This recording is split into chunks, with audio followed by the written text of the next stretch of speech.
I can't definitively answer this question because a lot of it is contingent on what Miami is able to do. If Miami is able to create cap space, Carmelo Anthony is going to Miami. If they are not able to do that, then I would bet my money on him staying in New York because the other options available to him don't appear to be that attractive. For Houston to get him, they would have to get rid of bodies or work out a sign and trade. I don't know if the Knicks would facilitate that.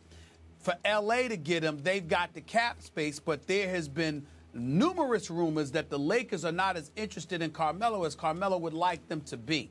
And when you consider that, combined with the fact that Kobe Bryant, fresh off Achilles tendon injury and then a cracked knee, is coming back for the final 2 years of his deal, and you don't know what else is around you, plus the Lakers don't even have a coach yet. You've got and Jim Buss is still running basketball operations. There's a lot of question marks, and Carmelo doesn't want to find himself in the same kind of a precarious bubble that he is already in New York. Then you look at Chicago. Tom Thibodeau is an exceptional coach, and we all know that. Chicago's rough and rugged. There's no doubt about that. I think Carmelo is exactly what Chicago needs. But at the same time, even though the greats like Sam Smith and others will educate all of us and categorically deny that there's any truth to the rumors that Thibodeau runs dudes into the ground in practice, you do hear that from time to time. But one of the things nobody denies is that Thibodeau's relationship with John Paxson, who runs basketball operations for the Bulls, could be better. If you're Carmelo Anthony, do you want to walk into that potential cesspool? That's a problem. And so as a result of it, it would be one thing if everybody's even. But with the Knicks in a position to give him $30 million more than anybody else, if you're going to sacrifice those dollars, the situation has to be ideal. And the only thing that appears ideal at this moment in time would be Miami if Miami creates room. He wouldn't mind being with the Clippers, but they ain't willing to unload Blake Griffin for him. He wouldn't mind being with Chicago under better, more ideal circumstances, but even then they'd have to amnesty Carlos Boozer, get rid of Mike Dunleavy Jr., you know, those kind of things. You look at L.A., there's just Kobe. Everything else is a question mark.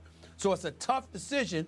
The only thing that's surefire for Melo is to be with LeBron. If he can get to LeBron, Melo will go to Miami.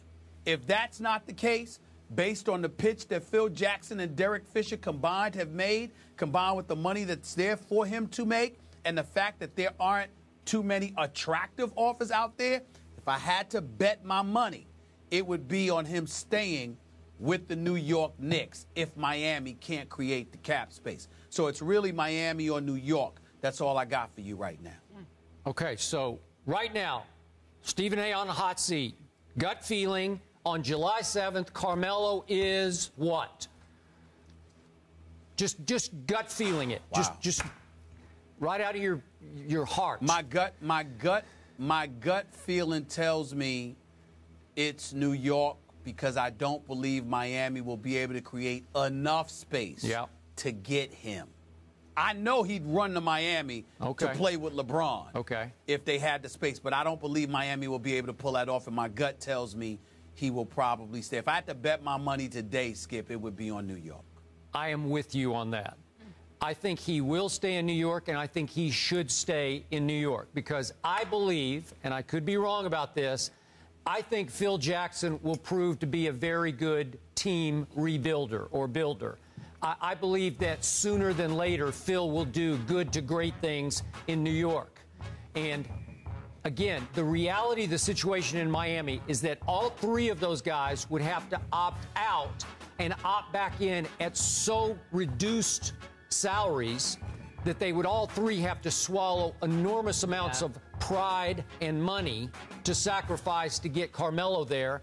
And then I hear this from so many people, Stephen. A quick thought on this. Would the league somehow try to get in the way of that deal? Would they, after what we saw with Chris Paul going to the Lakers? Exactly. Yes, I remember that.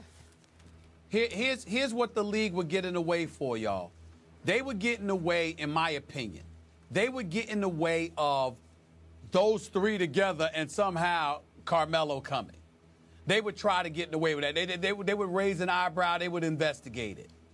But at the same time, if, say, Bosh left and Melo came, I don't think that would be a problem. I don't think that would be a problem because one of your guys that was making $100 million left. So it makes sense. You see what I'm saying? Now, I want to reiterate what I said yesterday. I will not at all be surprised if Carmelo winds up in Houston because I have the utmost respect for Daryl Morey and his sort of gamesmanship. His deal-making capabilities are just extraordinary to me. I don't know how he got James Harden out of Oklahoma City, and he did land Dwight Howard. Yeah. And that owner has had, as we talked about yesterday, a long history of shooting the moon, man. Whoever's out there, I'll go get that guy.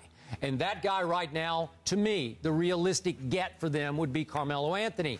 And I think he would be a good fit in Houston. I think he would like it there. But again, I personally want to see him in the Mecca that he has been in at MSG as the Knicks rebuild around him.